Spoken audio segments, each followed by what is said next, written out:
Hey everyone, before I get started, I just want to remind you that if you like my content, hit that like button, subscribe to my channel, and then join the Militiaman and Crew Patreon community by clicking the link in the caption. Hey, good afternoon everybody, Militiaman here. I've been working with the crew the last few days, and you can see that there's been a lot of good articles that have come out. Samson's always seeming to knock it out of the park for us, helping us a great deal. Our Discord chat room has been full of wonderful folks talking about many different things, especially the news that she brings in each day. It's phenomenal. That's where we glean from, and that's where I get my information too. But I'll tell you this, and there's other things that I get, and I'll show you that maybe toward the end. Actually, I probably will, because it's going to be good. It says here that the Iranian Ministry of Foreign Affairs announced an agreement with Iraq to disarm terrorist groups in the Kurdistan region of Iraq and close their military headquarters. It says, quote, "If the agreement's not implemented on time, we will fulfill our responsibilities towards the terrorist groups in the Iraqi Kurdistan region." So it sounds like the Iranian foreign minister and Iraq have got together, and they've come up with a joint security report between the two countries. They did that back in last March 19, so now here it is. You go back in time, it works for me because we go back in time, then we see the progress, and here we're seeing some progress. Iraqi National Security Advisor Qasem al-Haraji, and by the Iranian side, Ali Shamkhani. They recording includes coordination in protecting the common borders between the two countries and the consolidation of joint cooperation in security fields. So here at a time where Iraq is expected to go to an international global economy, I would say that since Iraq has made some agreements and some concessions, we're going to see something potentially with Iran. So it makes sense for their big trading partners, and they're about ready to secure the borders, which they would probably need. Says the Prime Minister Shia al-Sudani affirmed Shamkhani that Iraq's steadfast position, refusing to let the Iraqis' lands be springboards for aggression against any of the neighboring countries. He's stressing his categorical refusal that the land of Iraq be a theater for the presence of armed groups, or for it to be a starting point for targeting them, or for any violation of Iraqi sovereignty. So it looks to me like, there you go. Smuggling is probably going to be taken care of. We know that al-Sudani has been in the news talking specifically about cleaning up the corruption, cleaning up the smuggling, and stopping all that.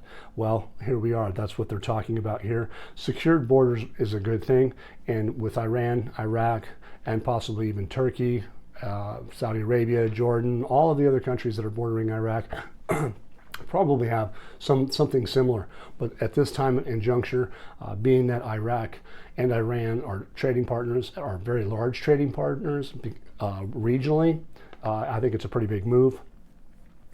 So again, back to that item that we talked about in previous videos, is that Iraq has had items to take care of, a 1, 2, 3 list. It sounds to me like this might be part of that concessions, if you will, because they were talking about removal of militias and making a unified military. We haven't seen that happen specifically, but since the borders may be a little bit more secure, there's probably some agreement. And for this to happen, it sounds like maybe there was some concessions to be able to facilitate this new deal.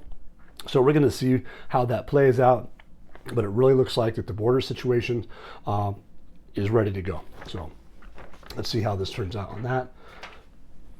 The next thing that we'll get to is that the Prime Minister, Mohammed Shia al-Sudani, directed the competent authorities to define the vision in light of which the Fourth Ring Road will be implemented, stressing the importance of security forces preventing any transgressions that may occur on the lands allocated for this project. So it sounds like what we're going to start seeing here is projects, because we know that the 2023, 24, 25 budget was about finishing up some service projects, bleed over possibly from that EFSL that was in 2022, with that finalizing that money, those money allocations that were left over, that could be in play right now. The other part is to be some of the secondary things, the investment, the operational, the complementary side of things, sounds like to be happening right as we speak.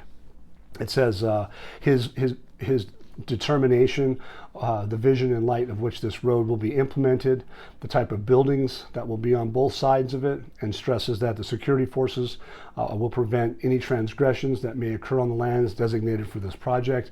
So it looks like they're taking it pretty seriously, that it's going to cost a lot of money to build this thing, and they're getting ready to do it. And they say that Al-Sudani was briefed on the proposed designs for this fourth ring road in Baghdad, and they presented it by the advisory team, directing them to hold a meeting between the competent technical authorities in order to determine the requirements for implementing the first phase of this strategic project. Again, it costs a lot of money to build roads, costs a lot of money to build buildings all along the highways to help facilitate trade. So you can see that there's going to be some big money paid. To build out hundreds of miles of road at 1310 would just be an astronomical amount of dinar, and they're not equipped to do that, and I don't see that they're going to do that.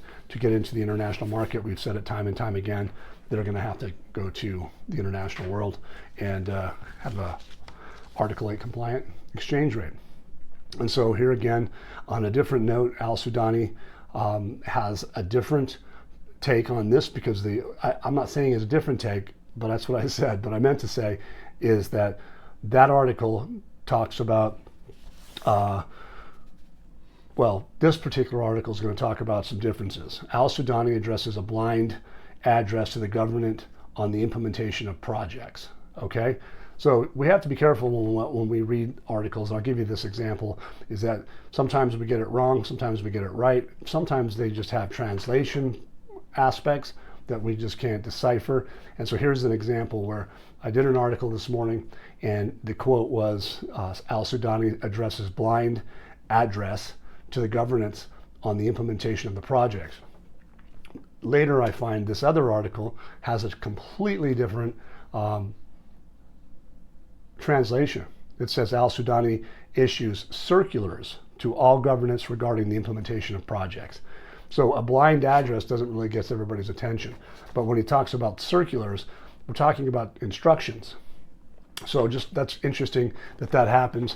And one of the things that they talk about in here is they use the word propaganda. So if you guys remember Blue Star from 2012, he was at the U.S. International Chamber of Commerce talking about Iraq, talking with Dr. Shabibi, the architect for the Iraqi Dinar, Drop the Three Zeros project. He specifically stated there's components to the Dropping the Three Zeros project, and one of them is propaganda.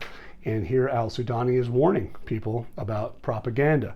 The first quote is, Al-Sudani attention to the proposed projects and the distribution of these projects within the government stress the need to keep projects away from political and electoral influences, and to distance the services provided to citizens from any political interference or attempt to employ any propaganda or exploitation.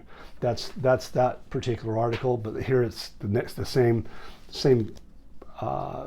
quote effectively, but in a different way.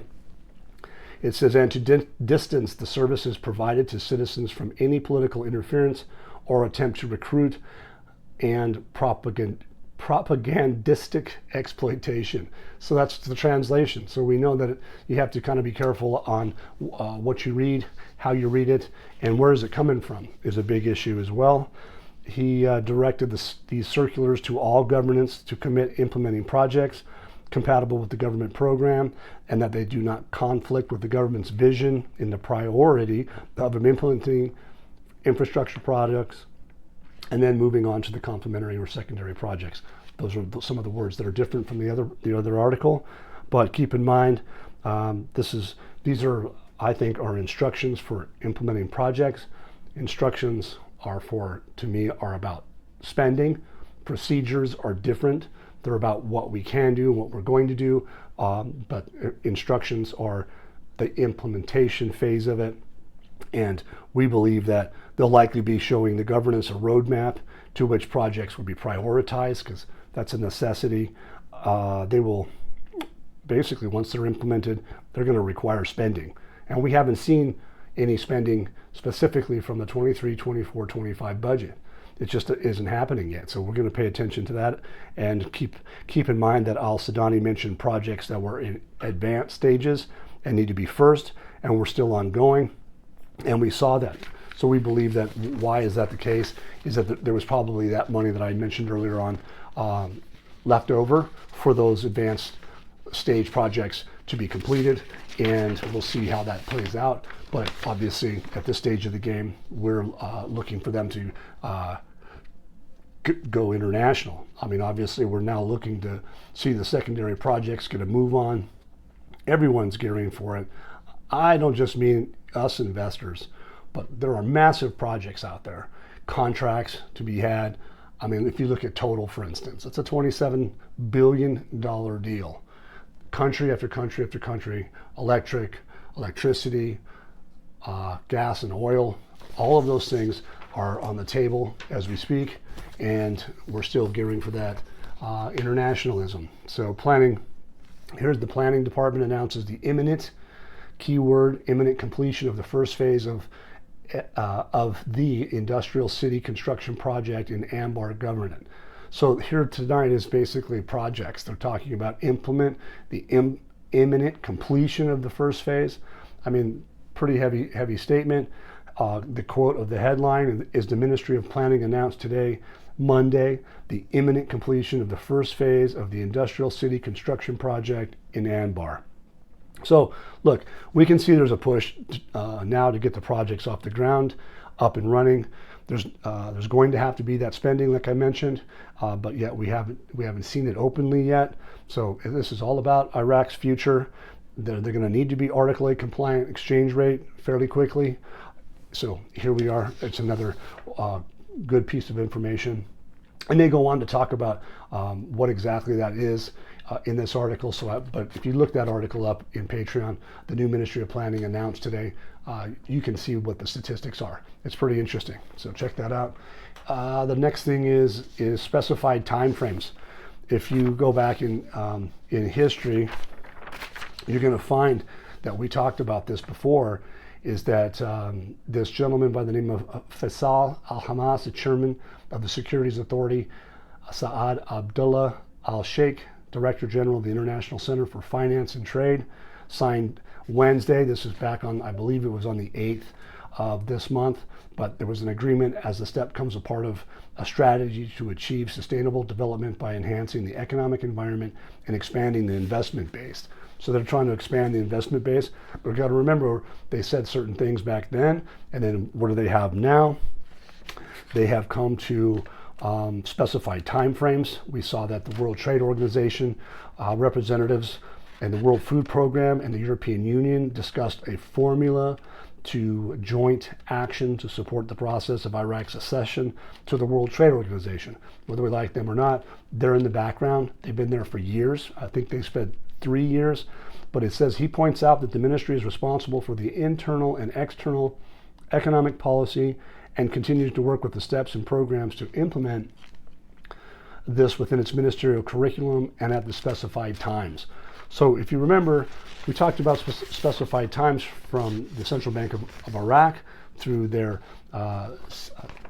security depository systems.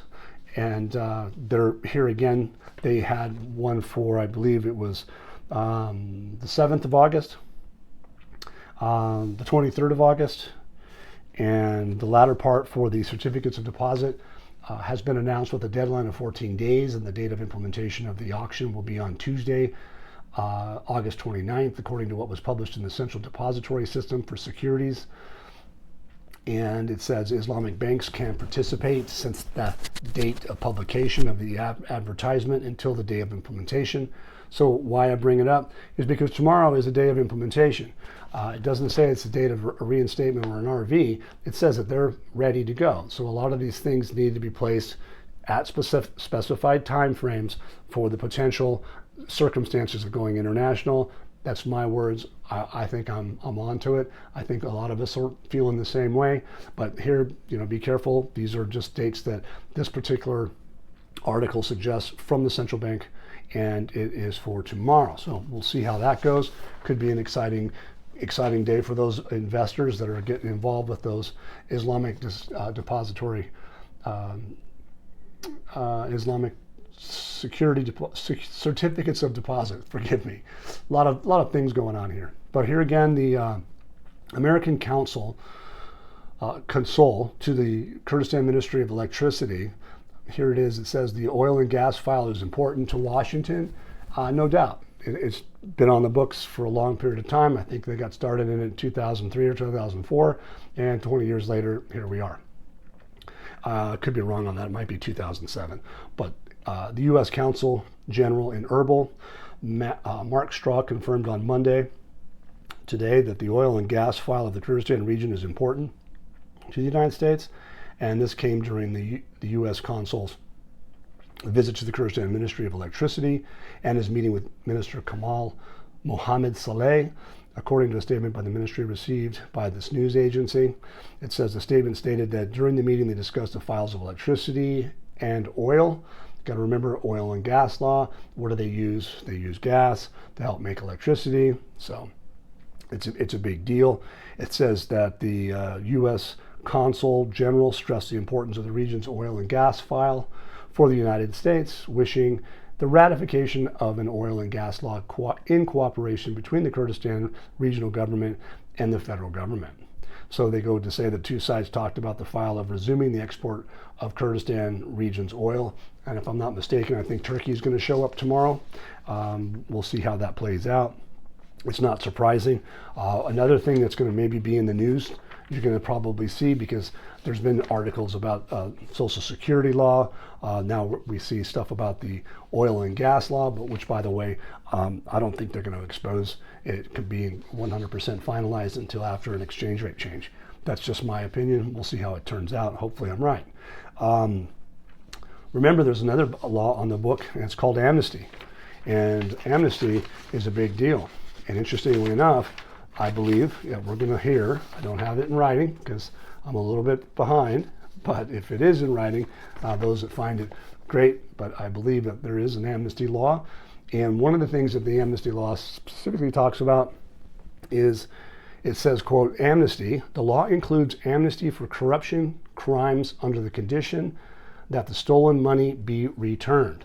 So if you remember that $3 trillion deal that went down, those people were jailed, but it sounds like a couple of those people were released. And why?